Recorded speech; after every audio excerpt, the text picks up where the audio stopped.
Welcome, Patriots. We have a lot to cover, lots going on in the world today. We're in the midst of the longest, most unsatisfying I told you so, but there's hope on the horizon. If it's in your sights, it's on my radar. We'll be airborne shortly.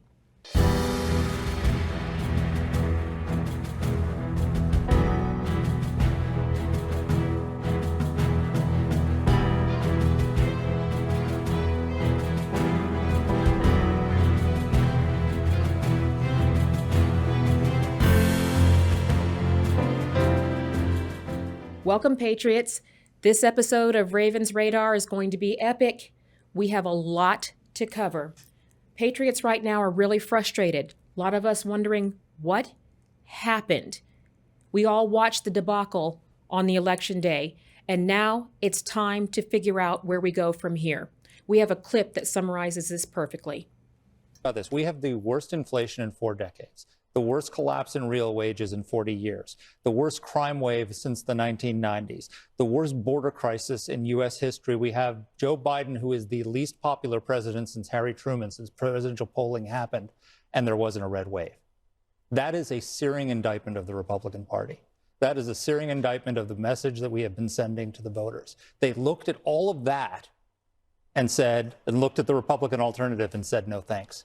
The Republican Party needs to do a really deep introspection look in the mirror right now, because this is an absolute disaster. And the choir says amen. There it is. I could not have summarized it better. We need to hear exactly what was said in that. Let's break it down by the numbers and what this really was. This was a kitchen table election, and it was ours for the taking. What do we mean by kitchen table election? Mean that the economy hasn't been this bad since the 70s. Record, historic inflation. Unbelievable. Wages are stagnant. We have filling up our gas tanks. We have a fuel shortage on the horizon. We have empty shelves everywhere. And yet, did people fill up their tanks, check their 401ks, or grocery shop before we went to the polls? Doesn't look like it. Here's what we saw. We saw Obama, we saw the Clintons, we saw the Democrats bringing in their heavyweights for this midterm election. They brought out their big guns so that they could get all of the blue wave, which we'll call a toilet flush for all intents and purposes. But what did we have? We had an opportunity to really show some backbone and show the gusto and get on top of what the Republican Party can do and the values that Americans have overwhelmingly declared that they want to see in politics and in government, and it didn't happen. So if you listen to a lot of the establishment candidates, what happened? It's Trump's fault. If you listen to the grassroots, they don't like Republicans.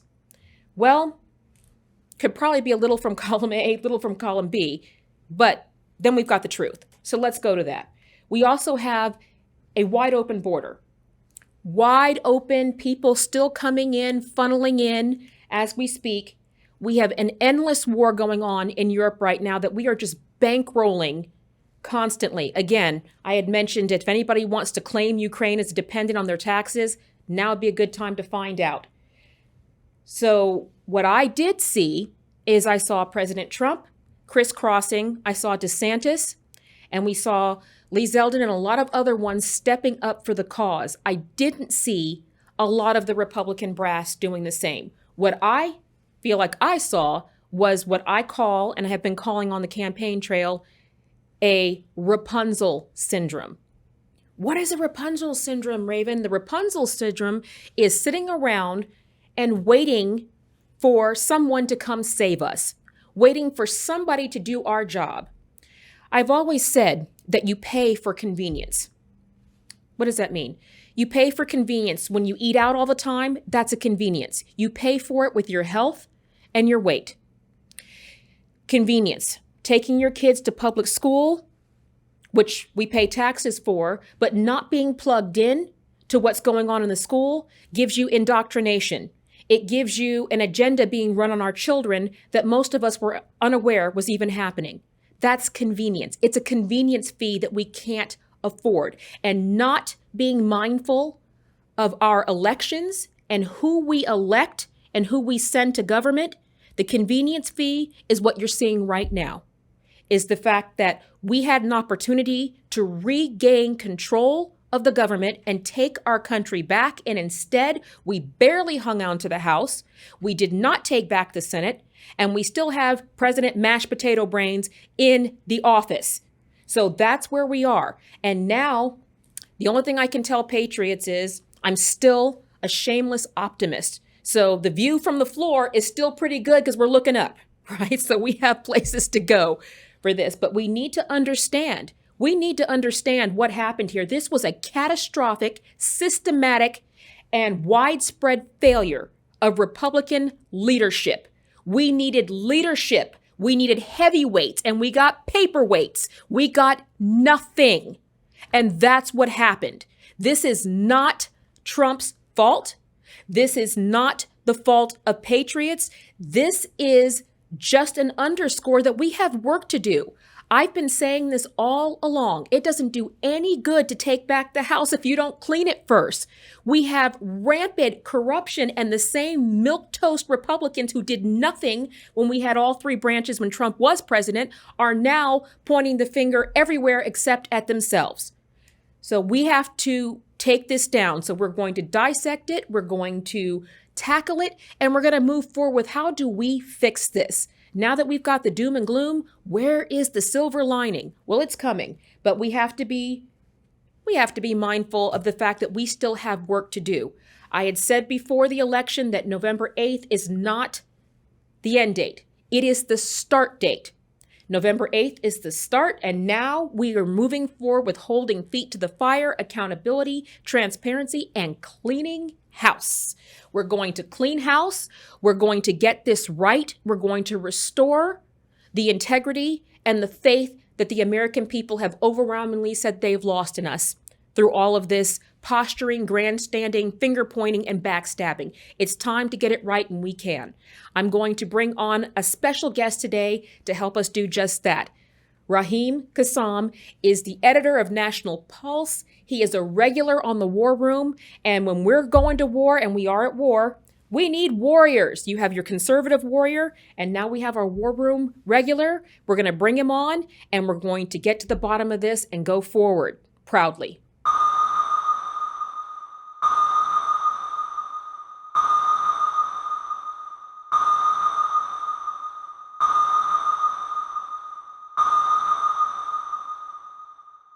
Welcome back, Patriots. Well, as promised, we have a special treat for you today. We have Raheem Kassam here with us today, and he is going to be taking us through what is the political war room right now of what's going on, the scape of what's going on in our country, and he's with us now. Raheem, I am so honored to have you on the show today. Thank you for being with us.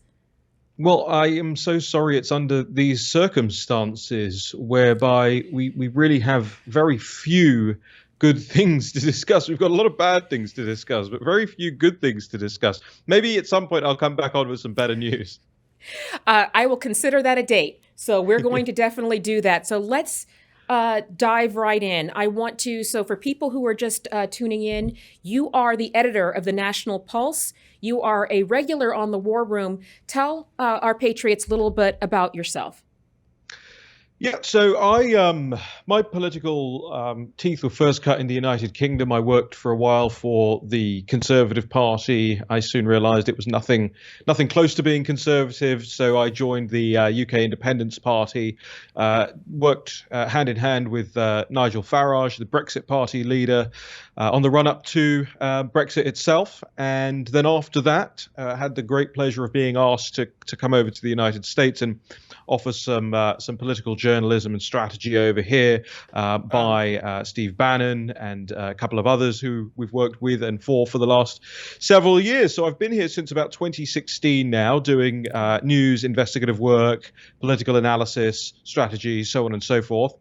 And I look across back to Britain at the moment, and I think to myself, God, I came over to the United States, warning, trying at least as hard as I could. Clearly, I failed, warning this country not to become like my home country. And with every day that passes and every dodgy election that you see, I'm afraid it does look a lot more and more like serfdom in Europe than freedom in America. That's it. You are, woo, you are telling it there. And I lived in Manchester for quite a few years, and it's a different scape entirely, but it's amazing how much it looks like. It looks like that now everywhere. So let's dive right in, Raheem, in looking at this. I can tell you right now, people want to know, first of all, what happened. I gave a little bit of my intro about what I believe happened. What I believe is happening right now is the Dems are scheming for 2024 while we're doing a pity lap around here trying to figure out what happened. Tell the Patriots what happened on November 8th. Where was the red wave? Yeah, happily. Just before I do, you lived in Manchester in England, you said? I did. And would you count yourself a City or a United fan? A United fan. Yes, there you go. Okay, we can be friends. We're friends. Excellent. Now we can proceed. For a second there, I was nervous. Look, in fact, I recently came up with a column in my head that I thought I was going to write about the juxtaposition between Manchester United's fortunes in the Premier League this season and the Conservative Party's fortunes in England for the last couple of years. And actually, I think we can probably lump the Republican Party into that comparison too. Now, for your audience, that will mean absolutely nothing. So I don't think I got it. Yeah, right, exactly. Manchester United, basically, massive club, all the resources in the world, great players, underperforming at every juncture. And that's because they just have not kept up to pace with all the changes in the soccer, the game, the technical changes in soccer, the game over the last 5 years. And that is exactly what's happening with the Republican Party. They haven't kept up with the technical changes of elections in this country, and for good reasons and bad, right? So let's start there. The technical changes, of course, that came in during COVID, that we all objected to, that actually the National Pulse were one of the first news outlets on the right, anywhere, frankly, to talk about, which was the work that the Amistad Project did, that Phil Klein did in digging up where a lot of the money was going from the Chan Zuckerberg Foundation, how it was being plowed into Democrat districts all over the country, what it meant in practical terms for whose votes actually counted more as a result of it. The left loves to play this game as if the right is into voter suppression, when in reality, the left has a voter suppression machine as equipped and well-oiled as it has a mass voter harvesting machine. And as somebody who comes from England, where we've seen that time and time again with the Labour Party, I can go into details on that. But from a technical perspective, our failure, and I say our, it's not really my failure. I don't know why I should have, try and carry the responsibility for this. But I suppose, we're all on the same team here. Our failure to either rescind or force the rescindment of those, COVID rule changes. They should have never happened in the first place, by the way, but we had them again at this election. And our failure to rescind those is one part. Our failure, if we weren't going to try and succeed to rescind them, to actually play into them and utilize them and leverage them the same way the Democrat Party did, is the second part of that. So that's the technical elements of, this is Raheem Kassam's Manchester United theory. Okay. That I'm coming up with on the spot for you right here, by the way.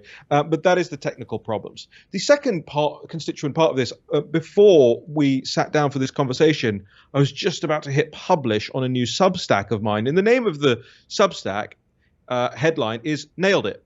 And I go through these two magazine articles that I wrote in August and September. I filed this dispatch from DC for a small English magazine called The Mallard every month. It's just a startup. I like what they're doing, and so I want to support them. So I file about 700 words for them every month. And in August, here's what I said. Okay, quote: In amongst the confusion of these mixed feelings of anxiety, despair, hopefulness, and celebration, there is also a bizarre amount of complacency on the right. But let me be clear, I do not like what I see. On average, the gap the Republican Party leads by on the generic ballot, i.e., will you vote Republican or Democrat in November's midterms, is shrinking fast. Quote, as I write, it is still August, and the numbers are shrinking further for Republicans as corporate media outlets parrot pro-Biden lines about his Inflation Reduction Act. And let's go to September. Quote from September.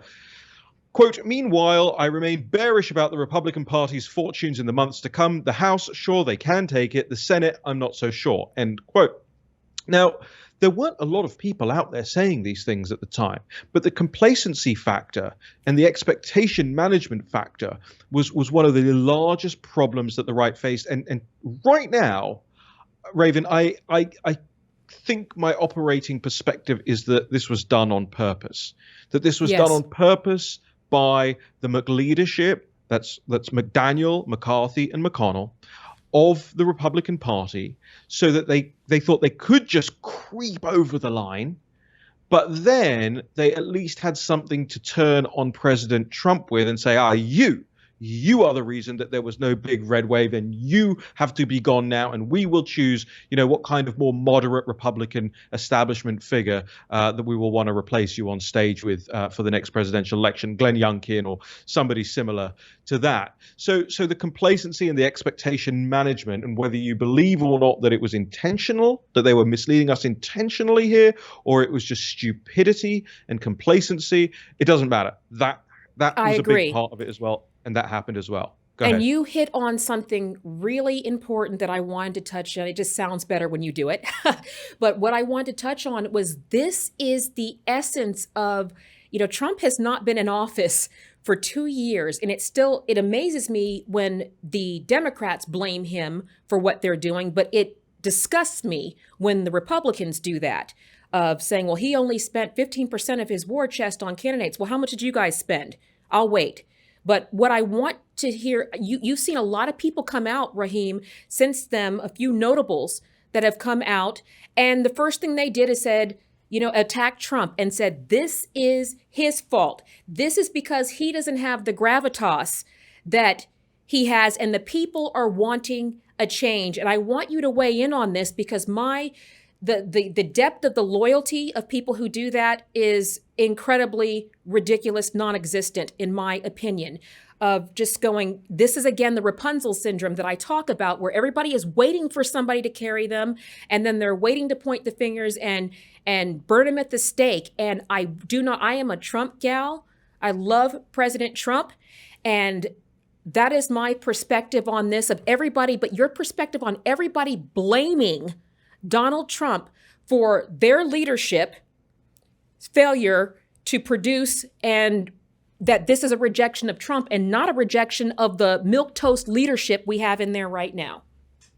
Yeah, so this is what and by the way, for the people skeptically listening and saying like, but we can't treat him as somebody who does no wrong. Nobody treats him like that, okay? No. We're very honest and open when we think that President Trump is doing things incorrect, like the vaccine stuff, right? And like the Fauci stuff. I'm very happy when I think President Trump has made the wrong decisions to say so. But it's an absolute nonsense, and it's a lie, and it's a fraud, and it's a con that starts here on Capitol Hill to blame him for this midterm cycle. And this is why I mentioned what I mentioned in the last segment as well. There almost appears to be I'm not saying it's a certain, but there almost appears to be an inverse relationship between the people who are running up and down the aisles screaming red wave before the election, and the people who are immediate to turn against President Trump after the thing, right? There is an almost inverse correlation between those two people, in the sense that you can't have it both ways. And let's talk about not being able to have it both ways.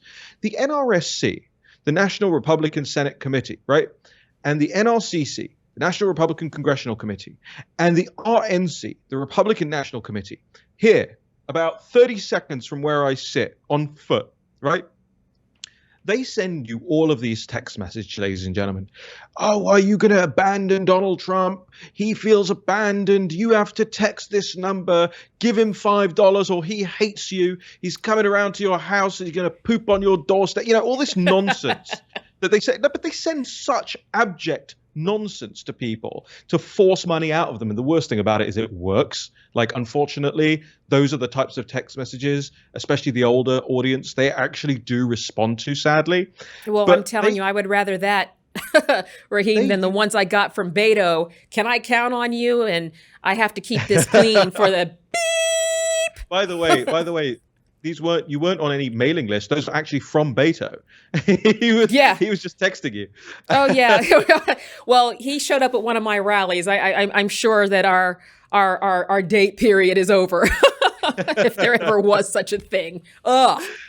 So let me go back to this point about the NRSC, the NRCC, and the text messages and all that. Firstly, they grift off Trump's name and his image, right? They have Trump's face on everything, every email, every text message, every ad on your Google ads, Facebook ads, everything, right? They throw this money at big tech, into big tech's pockets while they do it, by the way. And then they turn around to him and they say, oh, even though we've raised hundreds of millions of dollars off you and your name and your face, we want you to spend your money from your presidential campaign war chest on our candidates and our races. And by the way, that doesn't even include the ability for Trump to say, okay, well, if I'm spending the money, then my team gets to dictate how the money is spent. No.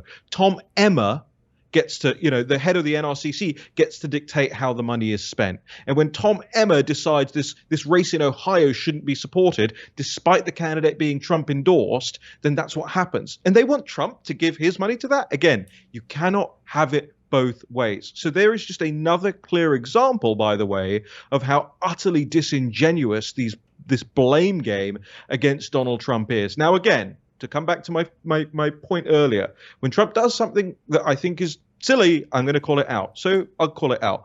Yes. Dr. Oz was never a good candidate. Okay. I tried and I screamed to high heaven about how that was not going to work. But people thought, okay, well, because it was John Fetterman, and you see, I'm wearing a hoodie today in deference. I was almost there. That means you're going to run for Senate. That's what the rules say, right? Yes. No, I think it means I should be allowed just to be in the Senate without even actually running properly, because that's what John Fetterman did. He didn't run a proper campaign. And we'll get to a lot of the cheat that's been going on in places like Pennsylvania, in places like Nevada, in places like Arizona in just a second.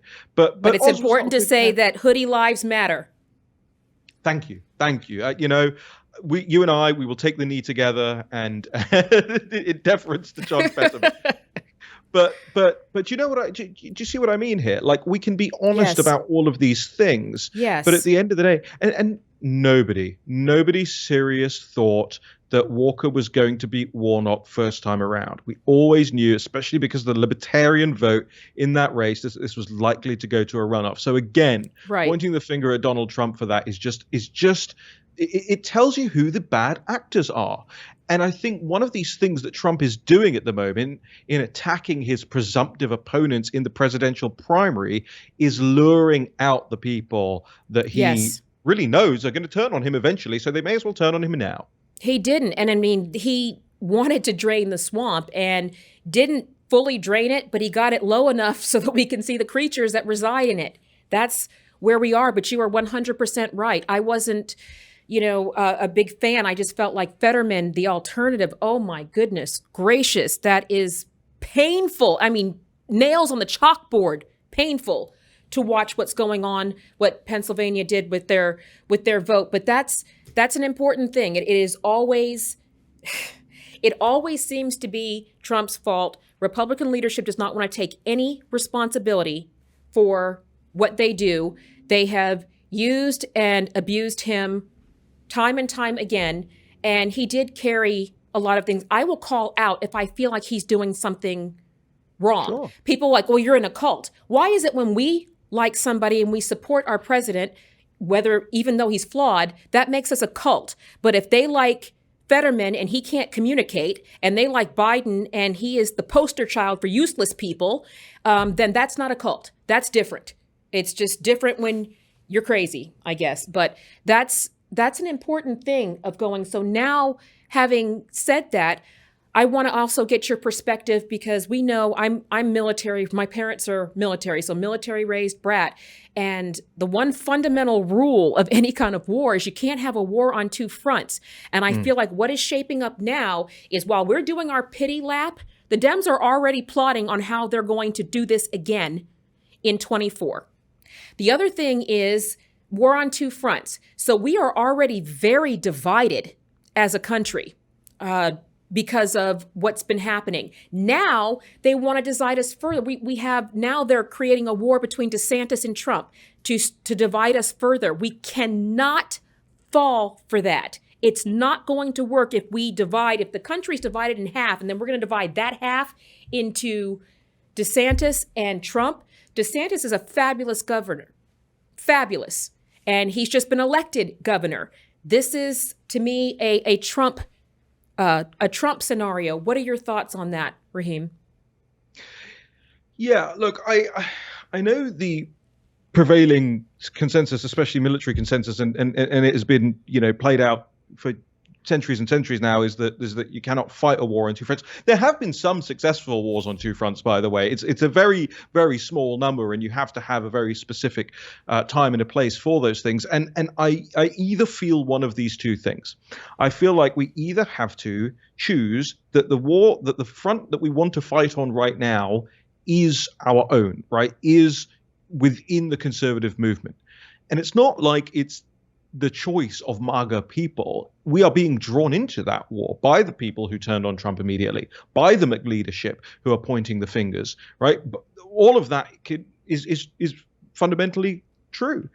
So either we are reallocating resources and fighting this front right now, or we are going to have to fight a war on two fronts. And the second part of your question is interesting to me because for the last year, I've pretty quietly watched. I did do a podcast about it in January, but I've pretty quietly watched, Ron DeSantis surrogates and friends of and donors of going around the conservative scene and leaking to Politico and leaking to Fox News and all of this, talking about how Trump wouldn't make a good candidate next time around. And again, this isn't necessarily to say that this is done with Ron DeSantis's blessing, but it's at least people within his immediate vicinity that have been doing it. And so, as soon as Trump came out with these attacks on him, I actually felt an immediate sympathy for Donald Trump. I thought to myself, well, listen, if I know this is going on, then he knows it's going on. And if he knows it's been going on for a year and we know what we know about Donald Trump, then it's actually taken him, a mighty big amount of tongue biting to wait 11 months while all of this has been going on. I mean, it may have even been more than that. About January is the first time I really got a wind of it. But he's held his tongue for quite a long time. And for people to turn around to him and say, well, look, we like Ron DeSantis. And by the way, I like Ron DeSantis too. For the record, I was one of the first people, I think, who ever told him that he should run for president one day. It was on an interview I did with him back in 2015. And I like Ron DeSantis. And I don't think we should be tearing down Ron DeSantis. But for Trump to have to endure attacks on him, whether they are overt or covert, and not fight back, I think, if you think that Donald Trump's going to do that, then you don't know Donald Trump. You haven't been paying attention. Yes, that's not how it works. And I agree with you wholeheartedly. And I'm actually a lot like that. It's the Native American, Raheem. I can tell you right now, it's just some part of me is always at war. We fight back. But I want to wrap up because you have given us so much information and it's good. It's objective. Can you give us a quick lightning round of, I'm always about, verbs in my sentences. What can we do? What do we need to do? How do we need to get this right going into 24? And we'll get ready to close on that. Well, look, I appreciate the comment about objectivity. I want people to know that, I don't make money from taking sides in this. I don't make clout from taking sides in this. This is just, my analysis. If you like it, great. If you don't, doesn't bother me, right? Like that's up to you, the audience.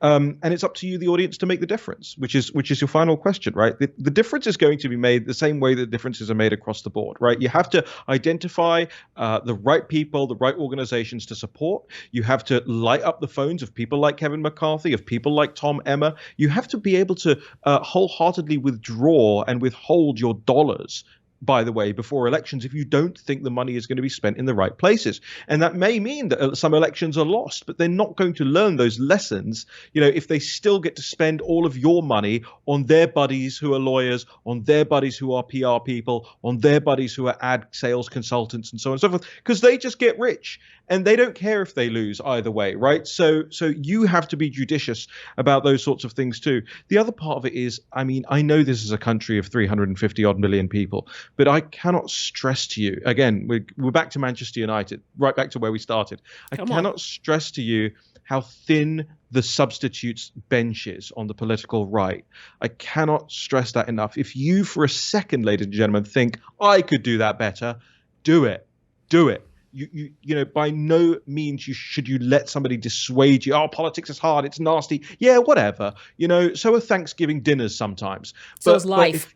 But if you believe that you could do better, then you should do better, because I can guarantee you that the average person listening to this show and watching this show can do a whole lot better than the people out over at the RNC behind me. That is the nuke. Amen. Where can people find you, Raheem, if they want to follow your stories? You've been writing on this and at the National Pulse. Tell people where they can find you.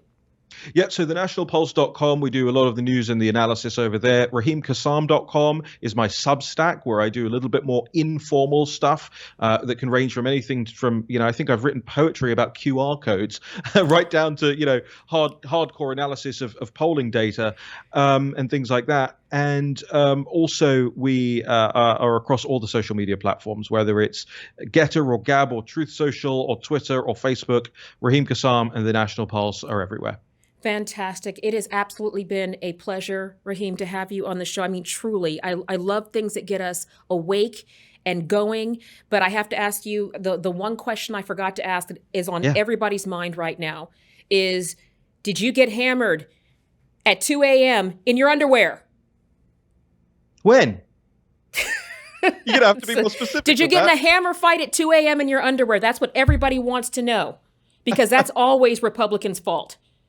Yes, that is what I did. I tend that's an ordinary Friday night for me. So, for Nancy Pelosi, I feel bad for her. There wasn't the level of we're back to Manchester United. There wasn't the requisite level of experience there. I'm very experienced at it. You can't put Manchester United with that. We have to call foul on that flag. Where's the flag? So, Raheem, it's been absolutely a pleasure, and I look forward to speaking with you soon. Cheers. Thank you. Thank you for having me.